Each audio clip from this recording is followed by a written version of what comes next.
name's Tahara. I am the Director of Junior and Senior Golf with the KGA PGA down in Louisville. So I think it's on a slide, but I just started November 15th, so just moved here from Atlanta. I worked with the American Junior Golf Association for 2 years as a tournament director before I came up here. And before that, I graduated from Indiana University in 2008, so go Hoosiers. After that, I interned on the West Coast with the AJGA, so went across the country, set up golf tournaments. Really before this, I hadn't done too much with golf or the rules of golf or anything like that, but it's just something that intrigued me since being around it. So as a TD, I took the rules test both years. First year, got like an 87. Second year, I got a 92, so I was pretty happy about that. So I'm certified, I guess, among the USGA. So that's kind of a little bit of my background. The reason why I came to the KGA PGA from the American Junior Golf Association, it was tough. It's a great organization down there in Atlanta, but coming up here, being able to be the director of junior and senior golf and just kind of have a little more of a voice as far as the entire direction of the junior program and things like that intrigued me. And so I'm really excited. I've met a lot of people involved in the Pepsi Junior Tour, and just great people, great organization they have in place, so I'm just looking to kind of take it from there.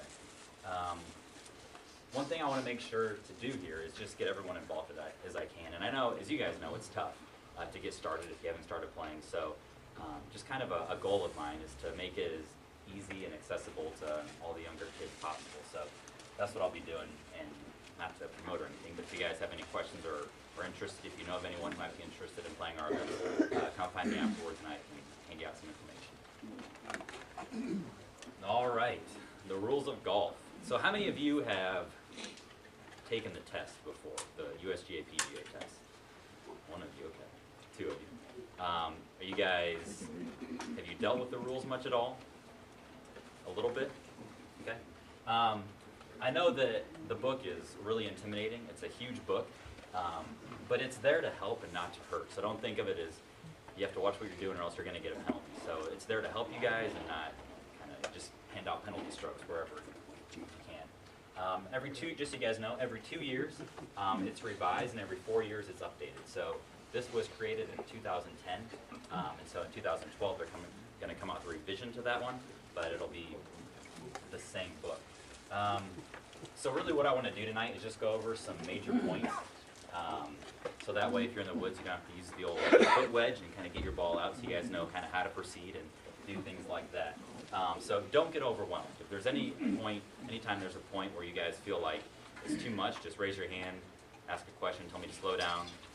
And as they said, please feel free to ask as many questions as you'd like to or just whatever you'd like to. So to get started, definitions are the foundation of the rules.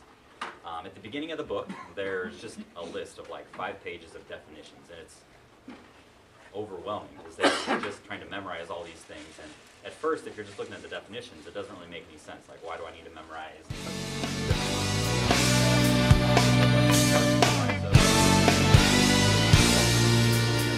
you guys are interested in ever going forward with the rules, I recommend just memorizing the definitions as best you can. So what I do is I just kind of break them down to make them easier. So addressing the ball. So this is when players taking a stance and grounding his club. So instead of just reading it like that, I kind of go through and in my mind I highlight just the important parts like this. So addressing the ball is when he's taken a stance and grounded his club, okay, which is pretty understandable. Except in a hazard, players address the ball when he's just taken his stance. So you can't ground your club in a hazard, so they deem it that you have addressed the ball when you have taken your stance in a hazard. So that's kind of saying what addressing the ball is. Next one, an important one, but pretty lengthy, is out of bounds. And when you think of out of bounds, it seems pretty self-explanatory as far as it's not on the course. But the USGA has this whole big definition of what out of bounds is. So going through here, just even the highlighted part's a lot. But out of bounds is beyond the boundaries of the course. Pretty simple. Now here's a little section right here that is, I don't want to say it's copied, but it's used a lot in situations where there's stakes and lines used. And it's pretty much just saying when there's stakes on the course, and that's it. So when out of bounds is defined by stakes, the stakes define it. So you go stake to stake, and it's the nearest inside point at ground level. But when stakes and lines are used, the stakes just identify. So that way you can see it, but the lines define. So if you're ever out there playing and you see lines and stakes, realize that the stakes have no significance on the out of bounds. It's the line. But if there's just stakes, then it's stake to stake, and that's what's there. The out of bounds line extends vertically upwards and downwards. So the way I think about this is that if you imagine out of bounds, and I have a slide next that kind of explains it, but if you have an out of bounds line and you think it goes straight up and down, an imaginary line, that means if there's a tree overhanging from out of bounds and the ball is in the tree, but the ball is actually in bounds, then the ball's in bounds. So just because the tree's out of bounds doesn't mean the ball's out of bounds. Whereas some other rules like ground and repair and things like that, where the margin extends only downwards, if there's a tree in ground and repair and the ball is in the tree, but it's actually outside ground and repair, it's still considered inside ground and repair. You guys all good? No, that's fine. Okay. Slow me down today. And a key point, and this is probably the most important one of it all, is a ball is only out of bounds when all of it is out of bounds, okay? So as a rules official, I always carry string with me, because if there's ever a situation where there's a ball that's close to out of bounds, you want to make sure you give the player the benefit of the doubt. So you take your string and you go stake to stake, and if any part of that ball, even just a sliver of it, touches the string, it's in bounds, okay? Yeah. Would you put the string on the front of the stake or the back of the? Great question. My little out of bounds stakes. Okay, so what you were asking, right here is the nearest inside point at ground level. So the inside part of the stakes are what defines out of bounds. So that ball, is that inbounds or out of bounds? That ball? Yeah. Unless you got bad eyesight. That's right. Yes, good, good. So if there's ever a part where your ball is inbounds, it's inbounds. So if your buddy tries to argue that it's out of bounds, just let him know that all of it has to be out of bounds. Now, one interesting thing is, let's say your ball's right here, and the only real stance you can take is out of bounds. You are allowed to stand out of bounds in order to play that shot. However, you cannot move any of the stakes.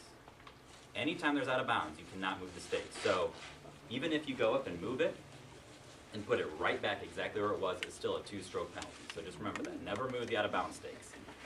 The committee set them up, so just make sure you don't touch those. So, Yeah. what if there is a wire or a rope?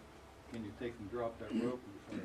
If there's a rope defining out of bounds, A rope from stake to stake. yeah, that's a great question. I would imagine that I've never seen you could move the rope if you needed to, but just not the stake.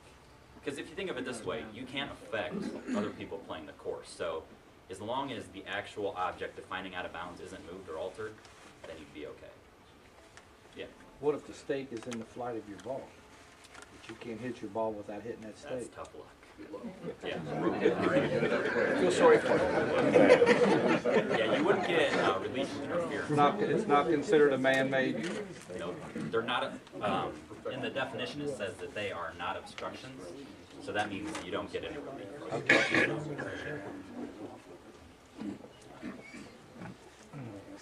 Can you just visualize that out of bounds with a string? Yeah, if it's pretty clear, if you're looking down it and you see that it's definitely in bounds, and you don't need to get the string out. But for any situation where it's somewhat close, I always just make sure I have it just in case. Because I don't know if anybody carries a string, do we?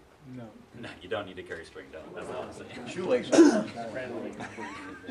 All right, through the green is the whole area of the course except, so just think of it that way, the whole area of the course except the teeing ground and the putting green of the hole being played, so just the hole you're playing, and all hazards on the course. So that means the water hazards as well as bunkers are considered water hazards. Now this hasn't been working, but let me see if it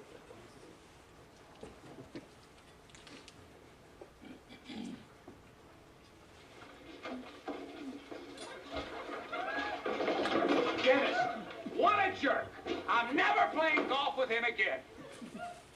We're on the 15th hole. Yeah, he's beating me by a couple of strokes. Then he's about to hit his second shot when he picks up the ball and cleans it. So what? Sorry. The rules clearly state that you cannot clean the ball. The rules are very clear about that. Certainly are. Yeah, so I penalized him a stroke. Ah, so what happened? He lost it. I still don't see what the big deal is. Hey, a rule is a rule. And let's face it, without rules, there's chaos.